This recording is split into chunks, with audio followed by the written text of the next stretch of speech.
Hi అండి, అందరికీ నమస్కారం అండి. తెలంగాణ రాష్ట్ర వ్యాప్తంగా ప్రభుత్వ ఉద్యోగులకు ఒక అదిరిపోయే బంపర్ గుడ్ న్యూస్ రావడం జరిగిందనమాట.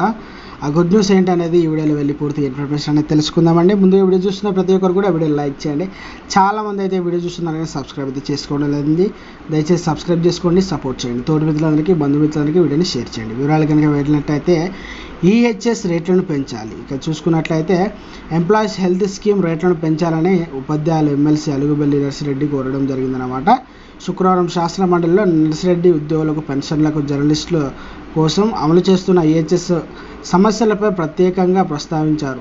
అయితే ప్రస్తుతం అమలు చేస్తున్న ఈహెచ్ఎస్ రేట్లు 15 ఏళ్ల క్రితం నిర్ణయించినవని గుర్తు చేశారు. ఈహెచ్ఎస్లో అత్యధికంగా 2 లక్షలు ఇస్తే కార్పొరేట్ ఆసుపత్రుల్లో 5-6 లక్షల రూపాయల బిల్లులు వేస్తున్నాయని తెలిపారు. రాష్ట్రంలో ప్రభుత్వ వైద్య రంగం కంటే ప్రైవేటు వైద్య రంగం ఎక్కువ విస్తరించిందని చెప్పడం జరిగిందన్నమాట. ఈ నేపథ్యంలో కార్పొరేట్ వ్యవస్థ నియంత్రించడం అయితే చికిత్సల ధరల ప్రభుత్వమే నిర్ణయించడం అవసరమని అభిప్రాయపడ్డారు. 2010 క్లినికల్ ఎస్టాబ్లిష్ చట్టం ప్రభుత్వం, రాష్ట్రంలో అమలు చేస్తున్నారా అని ఆయన ప్రశ్నించారు. పీసీపీఎన్డీ, ఏఆర్డీ, ఫుడ్ సేఫ్టీ చట్టాలు పటిష్టంగా అమలు చేయాలని డిమాండ్ చేయడం జరిగిందనమాట.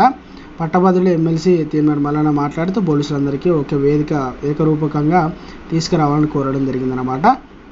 అయితే కాంగ్రెస్ సభ్యులు టి జీవన్ రెడ్డి మాట్లాడుతూ దేవాలయాల్లో ఇక వీళ్ళందరికీ కూడా హెచ్ఆర్ఏ పెంచబోతున్నట్టు మనందరికీ కూడా ప్రభుత్వం హామీ ఇవ్వడం జరిగిందనమాట. ఇది ఒక అదిరిపోయే శుభవార్త అండి. వీడియో నచ్చితే లైక్ చేయండి. సో ఫ్రెండ్స్, ఇక థ్యాంక్స్ ఫర్ వాచింగ్.